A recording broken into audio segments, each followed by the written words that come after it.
love the chase and the hunt, and I set the pace when I'm running. I always take what I want and I always give it 100. Don't need a bank, no I'm funded. Play the game like it's nothing. I'm always thankful for something. Don't take for granted, stay humble. Now wake up, it's time to look at the enemy. Hi everybody and welcome to my channel. In this episode I'm going to be talking about the USA's most violent prisoner who has spent more than 32 years in solitary confinement. So the person I'm going to be talking about is Thomas Silverstein, also known as Terrible Tommy. Before I get into the video, I would just like to say a massive thank you for me continuing support of all my subscribers. And if you're not already subscribed to the channel, because 80% of my viewers aren't subscribed, please go down and click the subscribe button, help my channel grow. So Thomas Terrible Tommy Silverstein had spent more than half of his life in solitary confinement. Silverstein was born in Long Beach, California, to Virginia Conway. Conway had divorced her first husband in 1952 while pregnant with Silverstein and married Thomas Conway, whom Silverstein claimed was his biological father. 4 years later, Virginia divorced Conway and married Sid Silverstein, who legally adopted her son. Silverstein was timid, awkward, shy, and frequently bullied as a child in the middle-class neighborhood where the family lived, in part because his peers mistakenly believed he was Jewish. Silverstein demanded that her son fight back, telling the boy that if he ever came home again crying because he had been beaten up by a bully, she would be waiting to give him another beating. Silverstein states, "That's how my mum was. She stood her mud. If someone came at you with a bat, you got your bat and you both went at it." At age 14, Silverstein was sentenced to California Youth Authority Reformatory, where he said his attitudes about violence were reinforced. Anyone not willing to fight was abused. In 1971, at age 19, Silverstein was sent to San Quentin Prison in California for armed robbery. 4 years later, he was paroled, but he was arrested soon after, along with his father, Thomas Conway, and his cousin, Gerald Huff, for 3 armed robberies. Their take was less than $11,000. In 1977, Silverstein was sentenced to 15 years for armed robbery to be served at the United States Penitentiary in Leavenworth, Kansas. While at Leavenworth, Silverstein deployed ties with the Aryan Brotherhood. In 1980, Silverstein was convicted of the murder of inmate Danny Atwell, who reportedly refused to serve as a mule for heroin being moved through the prison. He was sentenced to life and transferred to the United States Penitentiary in Marion, Illinois, USP Marion, which was then a high security facility. The conviction was overturned in 1985 after it emerged that the jailhouse informants who testified at his trial had perjured themselves on the stand. At Marion, Silverstein was housed in the control unit, a virtual solitary confinement regime reserved for extreme management problems, prisoners prone to assaultive and disruptive behavior in the prison. In 1981, Silverstein was accused of the murder of Robert Chappell, a member of the DC Blacks prison gang. Silverstein and another inmate, Clayton Fountain, were convicted, and Silverstein received an additional life sentence. He avoided a possible death sentence since capital punishment on the federal level hadn't been reinstated yet. Silverstein maintained his innocence.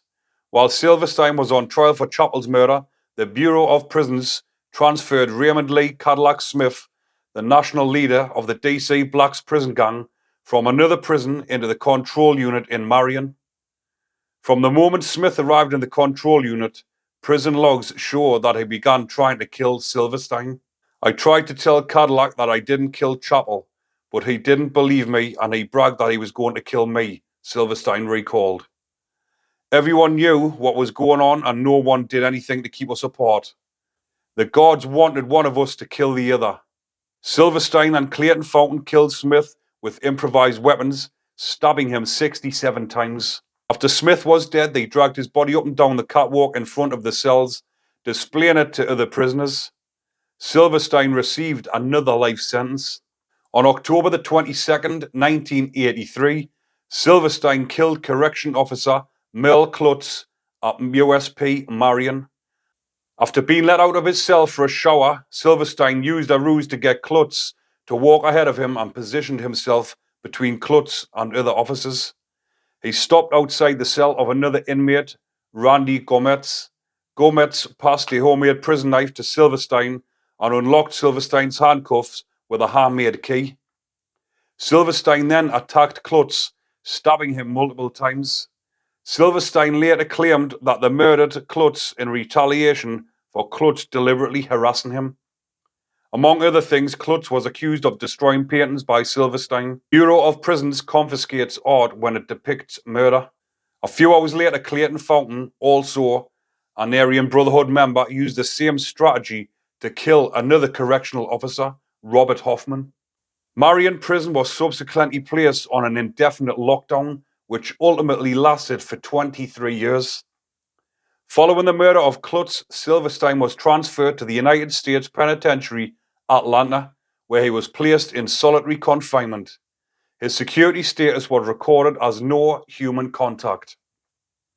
The events surrounding the murders of correctional officers Klutz and Hoffman inspired the design of Federal Supermax, the United States Penitentiary, Florence, Administrative Maximum Facility. Florence AD Max in Colorado, which opened in 1994 and was built to house the most dangerous inmates in the federal prison system.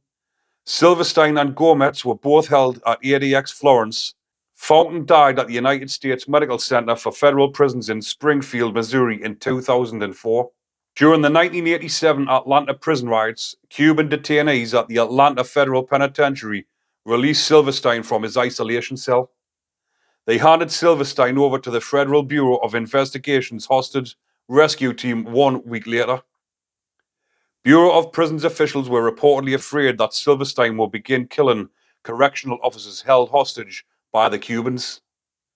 Before the Cubans released Silverstein to Bureau of Prisons, the Cubans let Silverstein out of his isolation cell, and Silverstein was able to roam freely about the prison. The prison guards being held hostage had a history of being kind to Silverstein. When the guard would handcuff Silverstein, he would make it a point to ask Silverstein if his handcuffs were too tight. He was being kind to Silverstein. He was confronted by Silverstein and was ultimately spared by him. Bureau of Prisons negotiators were able to convince the Cuban riot leaders to hand over Silverstein as a gesture of good faith, a relatively easy decision for them, given that Silverstein's status was peripheral to the aims of the Cuban leaders during the riot. Silverstein was subsequently moved back to Leavenworth, where he stayed for the next 18 years. 2005, when USP Leavenworth was downgraded to a maximum security facility, Silverstein was moved to ADX Florence, a supermax facility in Colorado. His earliest theoretical date of release was November the 2nd, 2095. Silverstein claimed that no human contact status is essentially a form of torture reserved for those who kill correctional officers. When an inmate kills a guard, he must be punished, a Bureau of Prisons official told Pete Early. We can't execute Silverstein, so we have no choice but to make his life a living hell. Otherwise, other inmates will kill guards too. There has to be some supreme punishment. Every convict knows what Silverstein is going through. We want them to realize that if they cross the same line that he did, they will pay a heavy price. Ted Sellers, a former convict who met Silverstein during 25 years spent in prison, said he became a legend at Leavenworth. Sellers told BBC News Online he is not as bad as they portray. Sure, he is dangerous if they push him to the wall, but there were some dirty, rotten guards at Marion. They would purposely screw you around. You are dealing with a person locked up 23 hours a day. Of course, he gets a short fuse. Silverstein died on May the 11th, 2019, aged 67, at St. Anthony Hospital at Lakewood, Colorado, after spending 36 years in solitary confinement. He died due to complications from heart surgery. So that makes Thomas Terrible Tommy Silverstein the longest serving inmate in solitary confinement in the United States of America. I hope you're enjoying the content, people. Remember to like and subscribe. Enjoy the rest of your day. Take care.